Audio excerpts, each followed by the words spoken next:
Hello, fellow My Little Pony fans. My name is Kitapult, but some of you from my FimFiction account might know me as Snowfeather.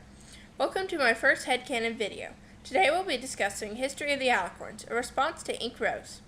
First of all, I'd like to say the backbone of my headcanon belongs to Ink Rose.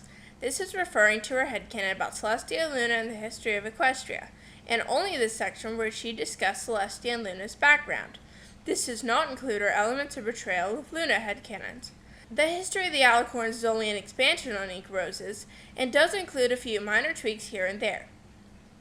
Second, I'll clarify on a point that might confuse you if you didn't hear this before my story. It is Ink Rose's, and not my own. Cadence and Twilight are a different species of Alicorns than Celestia and Luna. Celestia and Luna, in my and Ink Rose's headcanon, were born Alicorns, granting them 2,000-year-long life and immense magical power. This is called a natural alicorn. Twilight and Cadence were not born alicorns, but ascended into one. Ascension into an alicorn does not allow you such a long life as natural alicorns, but you still receive more magical power. This is an artificial alicorn.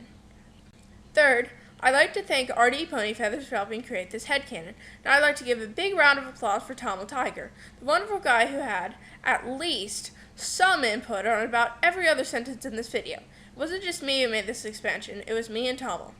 Okay, now that I've covered that, shall we begin?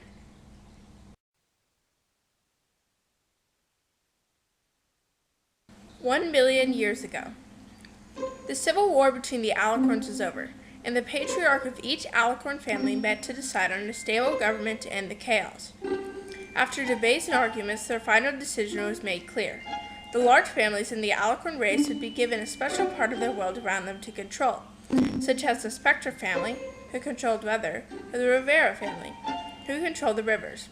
The bigger families would even have subfamilies, which monitored and controlled aspects of their assigned role. The newly formed Historian family was asked to write all this down. However, when all the sorting was finished, two Alicorns stood alone. It was a stallion and a mare, madly in love. The ruling family, the Celestials, asked what family they belonged to. They proclaimed that their family had all died. The ponies pondered what to give them. They were normal Alicorns, except for the fact they were extremely magically talented, but magic had already been assigned to the Spellthrowers. The new leader of the Alicorns was quite annoyed. He had spent all day making decisions that would change ponies' lives forever, and regrets from earlier were beginning to haunt him. It was late at night, and on a whim, he exclaimed, "Let them be Aurorians, since there's obviously an error with them." The couple leapt up and began to shout that he was right. They should be Aurorians. The Alicorn leader refused at first, but when the twosome seemed convinced it was for them, he finally let them pass. The Alicorns lived like this for a very, very long time, and eventually a culture began to grow up around them. Their lifespan was 2,000 years, and an Alicorn was given higher privileges when they were 500 years old. A symbolic version of this was the moment they turned 500, their mane would wave back and forth and sometimes change colors, usually the color scheme relating to their cutie mark. Some would even have special effects. For example, an Alicorn with a rain cutie mark's mane might look as if it was raining inside the mane. A pony with a cloud cutie mark might have a sky blue mane, with clouds slowly drifting across it. The Alicorns began to rule over the unicorns, pegasi, and earth ponies. However, it was illegal for an Alicorn to marry a unicorn, earth pony, or pegasus. It was shamed if they did so. Their young were weak, as the internal pony and Alicorn magic battled, and they never survived past infancy. All of their names were related to whatever the family did. A Rivera might have a name like Brook or Stream, or the family that controlled pollination, the Pollinars, might name their children Bumblebee and Butterfly. The Alicorns' numbers never grew past 5,000, strangely. Most Alicorns did not have their own castles, but lived in normal houses. A few of the larger families did have their own palaces. Their city was called, well, the City, dubbed that because it was the only Alicorn city in the land. The city was located where Ponyville would be. The Spectres lived on the Cloud Palace, whose name was Cloudsdale that drifted above the city. A Diamond family lived in a large outcropping on the side of a single mountain that the city fell under the shadow of. This palace was called Canterlot Castle. Finally, the Celestials had their elegant castle in the midst of a peaceful young forest that was later named the Everfree. Every 4 years, an Alicorn family would host an event where all the Alicorns would meet for a week to discuss political issues, decide important matters, and allow a place for extended families to gather together. Many historic events happened at the Alicorn gathering. One day, an Earth Pony town spotted figures on the horizon. When they sent a patrol out to investigate, a lone pony came back 4 days later, bleeding and scarred. He explained they were some kind of shapeshifter that wanted to invade the land. The town got a unicorn to send a message to the Alicorns, and reinforcements from the Alicorns swiftly came. Soon, these minor skirmishes erupted into a full-scale war. The Alicorn Changeling War had been raging for the past 3 years, when a young mare, not part of the army, ran into No Pony's land and challenged the Changelings to a magic duel right before a battle was about to start. They would bring out their best magician, and she would duel him. The Alicorns quickly identified the pony as the Changelings decided on a course of action. She was Mishap Aurora. Every Alicorn knew that the Aurorians rivaled the Celestials in sheer magical ability, and they hung back, waiting. They would allow her to duel the Changeling, but if she was going to lose, they wouldn't let an innocent civilian be killed. An intense magical battle raged over the next few hours. There were no rules, so anything was possible. It went back and forth, every Alicorn, pony, and Changeling on the edge, until Mishap Aurora had the Changeling pinned. She sliced his throat swiftly with a magical dagger, and cheers roared from the pony side. The Changelings, a race bound to their oaths, backed down and left. Only a few of them tried to resist and were quickly subdued. As the pony army watched the Changeling army slink off, they celebrated with Mishap, but suddenly she narrowed her eyes and cast a curse on the Changeling race, out of anger and hatred for them. Mishap would pay with her life for what she did that day. This would be known as the Aurorian Curse. It affected the victim's ability to change with different severity. Changeling scientists, for the rest of history, were stunned by this curse, and even today they have not been able to undo the spell. Eventually, when the praise had died down, the media eventually caught word of the Aurorian Curse. Overnight, the Aurorians were being shamed for striking after the enemy had given up. The family itself was falling apart. Animata, Mishap's little sister, was frequently disappearing for days on end, and her parents, a happily married couple for 400 years, was fighting. Storekeepers were refusing Oathbreaker service. The newspapers refused to stop following the story of the Aurorians. Animata had been gone for a month now, the longest she had ever been away, and Mishap was getting worried about her sister. Using a complicated tracking spell, she traced Animata to a garden a ways out from the town. She could hear talking as she approached.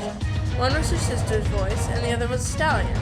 Mishap pondered for a minute if Animata wanted to get away from the media with her new boyfriend she hadn't told hardly anyone about. However, she went ahead and walked into the center of the garden where her sibling was. She found the most devastating sight. Animata Aurora, her innocent little sister, was kissing the very creature she had worked to prevent from ever walking in these lands. Animata was in love with the Changeling. Mishap felt terribly betrayed. She began to yell at her sister for loving a Changeling. The Changeling tried to fight back, but Mishap quickly used a sedation spell on him. The Alicorn screamed at the disloyalty. After a few minutes, Animata began to cry. She desperately asked Mishap to forgive her. The younger Alicorn wailed about how terrible she had been, that she had made a huge mistake. After about 15 minutes of this, the older sister's rage faded, and she moved over to give her sister a hug with her wing. However, Animata, instead of returning the wing hug, swung her hoof around her older sister's back and slugged her in the back of the head. Mishap woke up to see the sun rising. Her head throbbed, but her sister's betrayal was the first thing on her mind. She couldn't remember the lines of the teleportation spell, so she simply flew home, just tired of the unfairness. The Alicorn mayor opened the door to see a grinning Changeling smiling at her. Mishap's rage exploded, and she began to scream at the Changeling, using a levitation spell to throw him against the wall as hard as she could. She punched him once and was prepared to do it again, when a magical force stopped her hooves. The Alicorn glanced up to see her mother and her siblings standing there, looking annoyed at her. "Mishap, that is no way to treat your sister's lover," her mother scolded. Mishap, out of shock, stared at her, mouth wide open. "Did you hear the news? Animata's in love with Eagle Talon," Mishap's mother said while helping the Changeling to stand up. But he's a Changeling! We just fought a war against them!" the Alicorn mayor blurted out, stunned. "I know, honey, but he opposed the war with the Alicorns," Mother said, leading the Changeling off into another room. And the only pony left in the room was Animata, who smirked at her sister before following their mother. Mishap sat down, devastated. Her life had taken such a turn for the worse since that one day she cast the curse. She regretted it bitterly. Animata and Eagle Talon had 2 children, half Alicorn, half Changeling pony hybrids. They were quite the shock to see, and to avoid the gasp as they walked down the street, they would change forms into a pony to go to school and other events.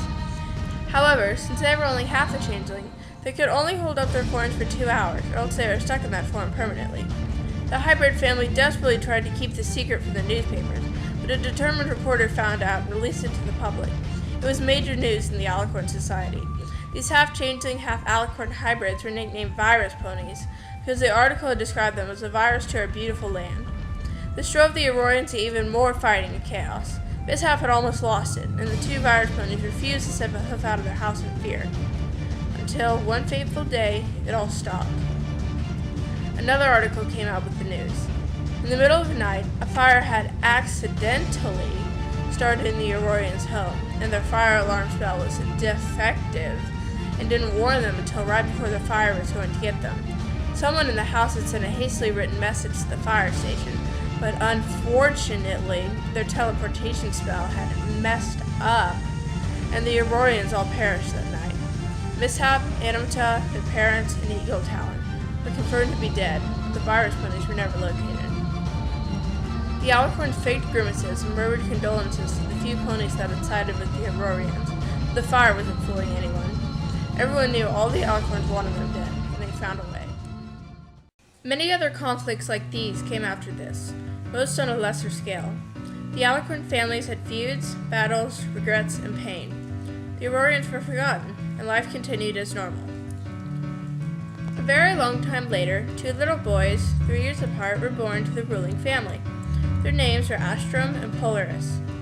Astrum, the older brother, was a midnight blue with stars speckled throughout his coat. His mane was a slightly darker purple.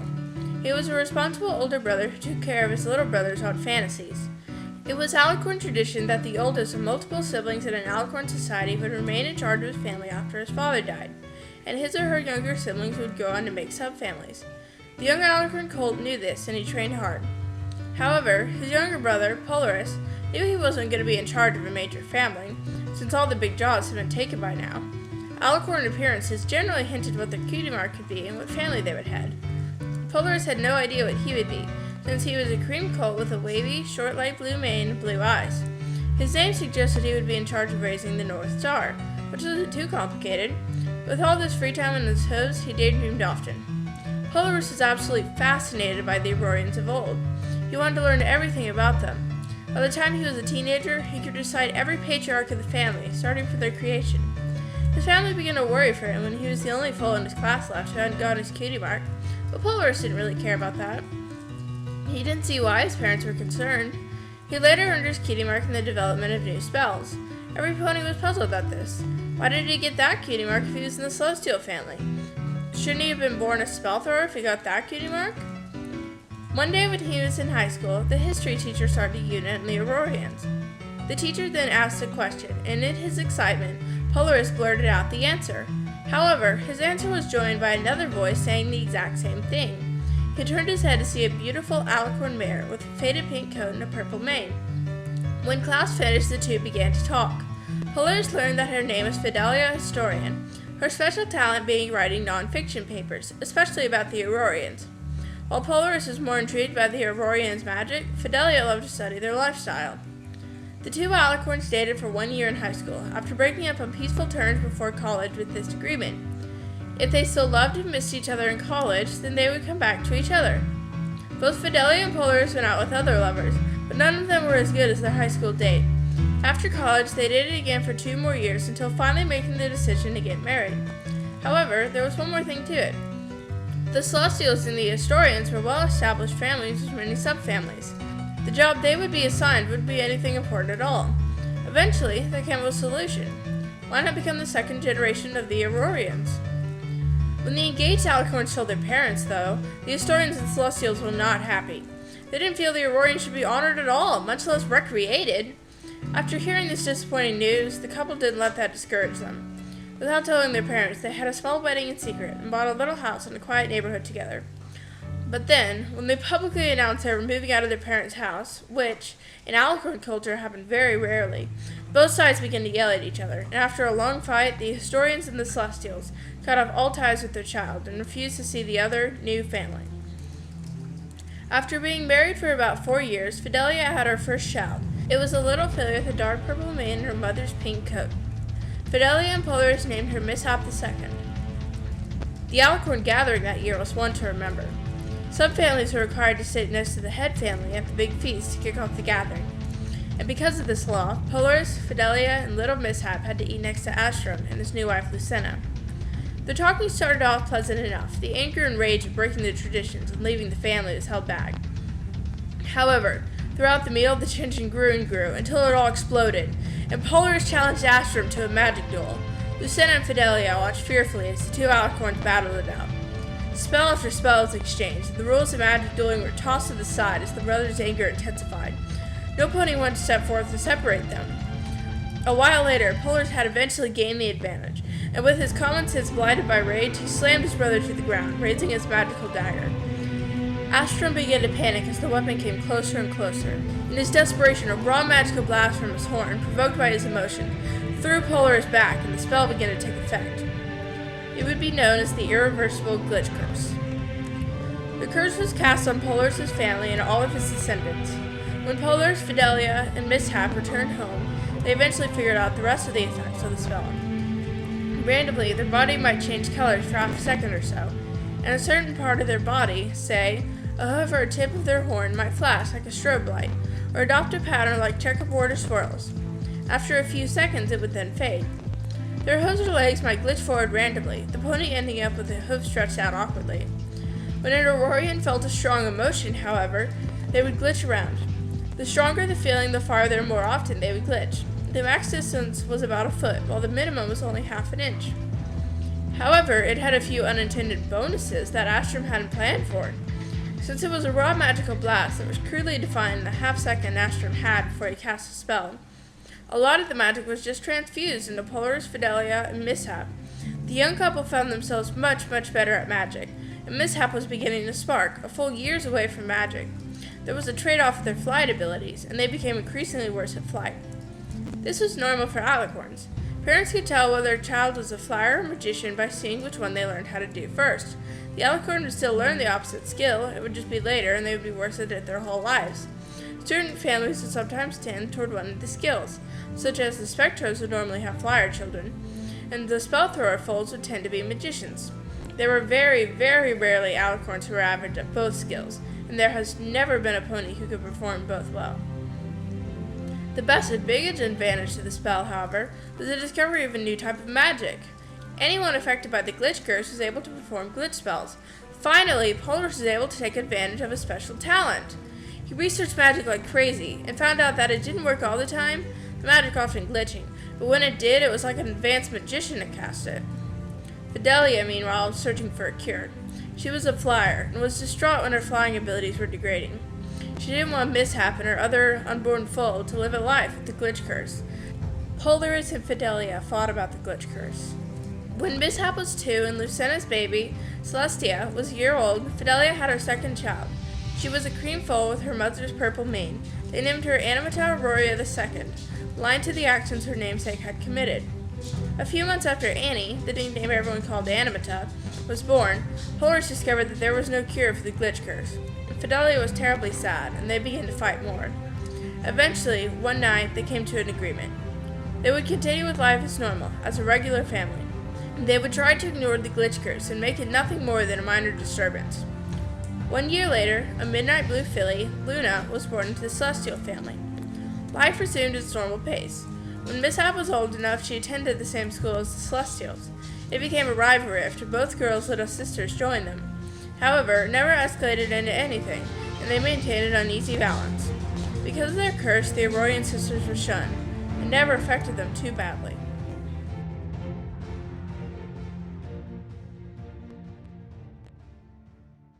Years later, when Celestia was 10 and Luna was 8, a terrible war erupted. The Draconici attacked the Alicorns. Lucina and Astrum locked their children inside the castle to keep them safe while they went out to fight. However, other kids weren't so lucky. Many foals were fighting alongside their parents. The Alicorns were losing. Fidelia and Polaris were killed by the work of Draconici. However, for every Alicorn's life a Draconicus ended, at least one of their ranks fell. The Alicorns were striking back, and it looked like they would win. The Draconicus seemed to be retreating. Then the tide turned. A giant explosion was heard all around the city. Every Draconicus and Alicorn had been knocked to the ground by the sheer force of it. The Draconici began to cheer, and the Alicorns wailed as they looked up in the sky.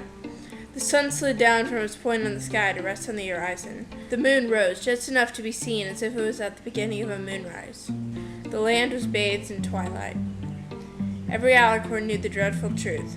Lucina and Astrum, the rulers, were dead. With the Alicorns' will to fight almost gone, the Draconici began to slaughter Alicorns left and right. The Spectral Massacre happened 2 days later, when the Draconici flew up to Cloudsdale and killed everyone, even the foals. Mishap died a day later at the hands of a young Draconicus that was known for her stern ferocity and love for her little brother, Discord. Her name was Disharmony. Meanwhile, locked in the castle, Celestia and Luna hid from the noises. Eventually, they began to die down, and the two sisters crept forward from their hiding spot at the back of the castle. They entered the main hall, where 5 gems sparkled in the twilight. Unaware it should be about noon now, they waited, whispering a debate of whether they should go outside. However, they fell silent as a baby phoenix swooped inside the castle from a broken window. He landed on Celestia's shoulder and tugged on her pink mane, indicating she should go outdoors. Celestia and Luna reluctantly followed the bird out the large doors, and they stood on the front entryway outside together. Everything seemed to be alright. The sisters crept down the stairs and began to poke around the grounds of the castle. Eventually, they noticed something. Why wasn't the sun coming out? After a few minutes, the sun did rise, but it rose, and then it fell again, and then it jumped all over the sky. The fillies watched, boggled. Finally, the sun steadied itself. What they didn't know was that the unicorns had taken over the Celestial's job, and with difficulty had been raising the sun and moon for the past few weeks. Celestia and Luna, unaware that their parents were deceased, assumed their mom and dad must be fighting the evil they had described for their left, and they must need help. The fillies raced into the city, only to find the streets stained with blood. Celestia, afraid of blood when she was little, screamed and began to flee. Luna followed until her older sister collapsed on a deserted alleyway on the outskirts of the city. They concluded the Alicorns must have won the battle here, and they were protecting the 3 other species of ponies, and so the fillies set out on a 2-year-long journey to the ponies. It would have only taken them about 6 months to walk, but the unicorns, Pegasi, and earth ponies were fleeing north away from a blizzard. The fillies came across their deserted, snowy, old towns, but followed them north, sensing they had gone that way. They eventually named the phoenix that had been following them around Philomena. However, while they were traveling, they found something strange. It was a Draconicus named Discord, who was searching for his parents too. Celestia and Luna immediately became friends with him, unaware that the 2 species had just fought a war. Discord knew it, however, but he was the only Draconicus left alive, and wanted to find other ponies to play pranks on. And, what could be more chaotic than the last members of 2 warring species traveling together as supposed friends? They had many adventures together as they journeyed north.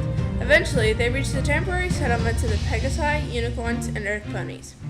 The trio, watching from the shadows, was shocked to find that the 3 tribes' hatred of each other had dissolved into almost nothing. They were cooperating and working together. Celestia and Luna came across a group of unicorns assembling at pre-dawn in a field. The children watched as the unicorns' horns lit up and struggled to lift the sun. It was terribly hard for them, and the spell was taxing on normal ponies. A stallion collapsed, and then a mare. Finally, a bright orange filly around the Alicorn sisters' age fell. That was the last straw for Celestia. She ran out into the field and stood beside the fallen filly. Celestia aided the unicorn spell, and eventually all the unicorns noticed the lack of pressure and looked around. To their surprise, the young filly was raising the sun all on her own. As the ponies dropped the spell out of amazement and circled around the filly, they noticed wings on her back. A few seconds later, a blushing dark blue alicorn squeezed through the crowd to stand next to her older sister. Discord was nowhere to be seen, however.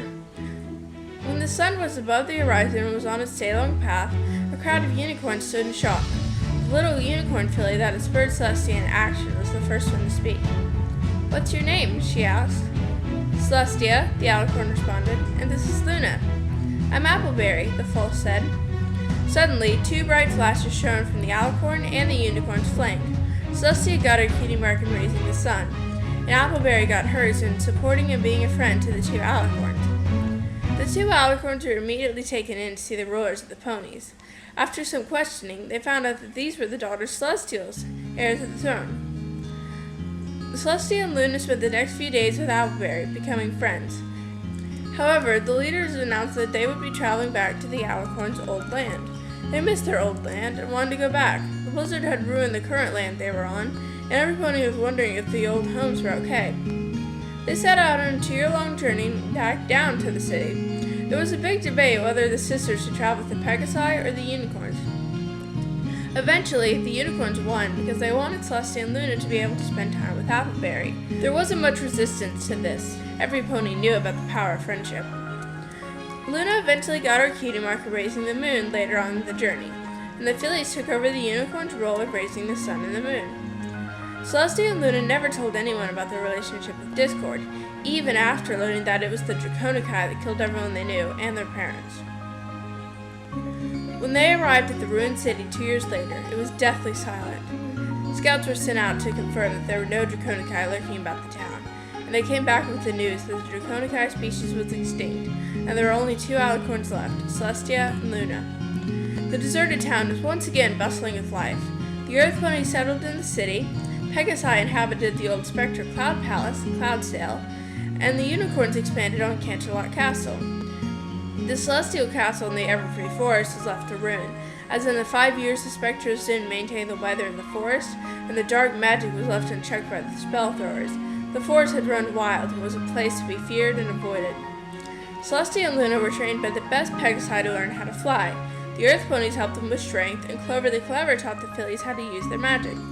Starswirl the Bearded didn't like kids, and he helped rarely and unwillingly. He was working on a complicated spell that was finished by a spell thrower, but the last few lines of the spell were destroyed. When the leaders of the land were elderly, Celestia and Luna took over their responsibilities, becoming the rulers of Equestria. However, the worst was not behind them, and they would have many more adventures in their lifetime.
Something that makes sense. Give me an idea of dependence.